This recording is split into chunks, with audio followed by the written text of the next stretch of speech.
We might look in the Bible, what with all that prophecy, for America. It talks about all the nations of the earth, and for the past 100 years the USA has been preeminent.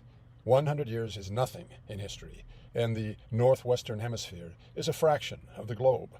The Bible seems to think that a tiny, tiny little wedge of land on the eastern shore of a moderately sized sea, that land, Israel, is the most important, not in the world, but in the universe. It casts a shadow, as it were, across the world, and certainly across America, North America, central North America. But how could such a great and godly thing as America go unremarked by the good prophets? In that future contest of such great forces as Gog and the sons of the East, where are we? The people of the islands of the sea? Things have changed, though, in this current millennium.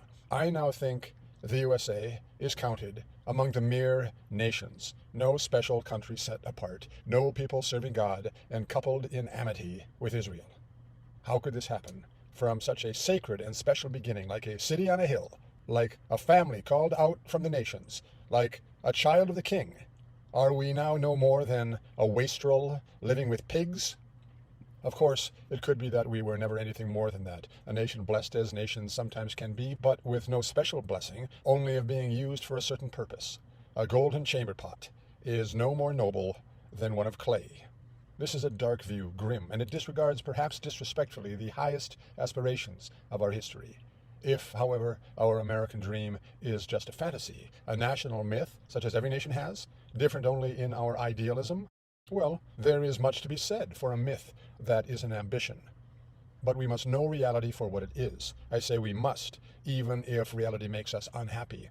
That's my own version of idealism. There are things more important than happiness. There were true prophets who were not godly. Balaam. There were great national powers that were used for a time as an instrument of God's will, but which were condemned. Nineveh and Jonah come to mind. King Nebuchadnezzar. What could be more filthy than Babylon, or more depraved than its king? Yet Nebuchadnezzar was called on by God. So, are we one of the many Babylons? It may be that our increasingly erotic embrace of the mores of paganism is reversible, like a prodigal can wipe off the pig crap that covers him. The news of the day may somehow be a footnote and not a theme in our history. Indeed, perhaps.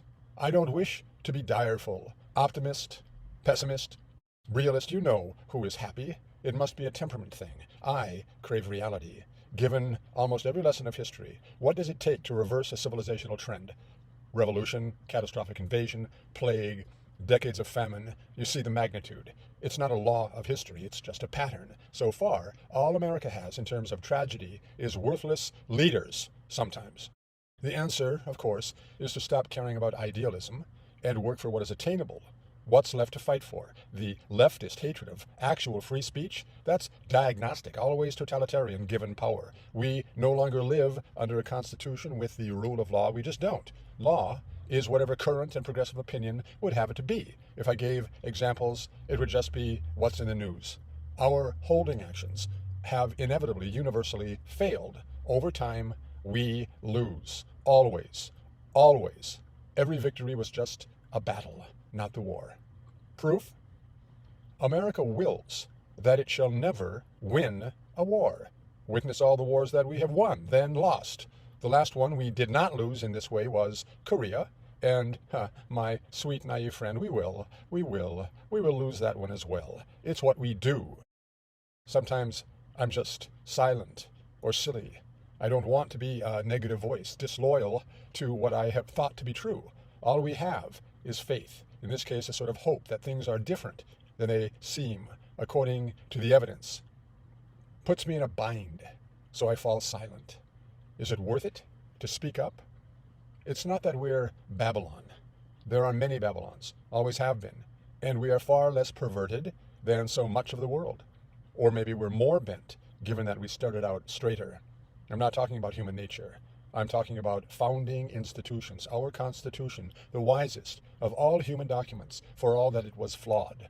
It, like any, as it were, sacred text, generated many cults. Heretics have corrupted the truth, like there is such a thing as human nature, and we have inalienable rights, and all men are created equal in their human worth, but not in their abilities or character.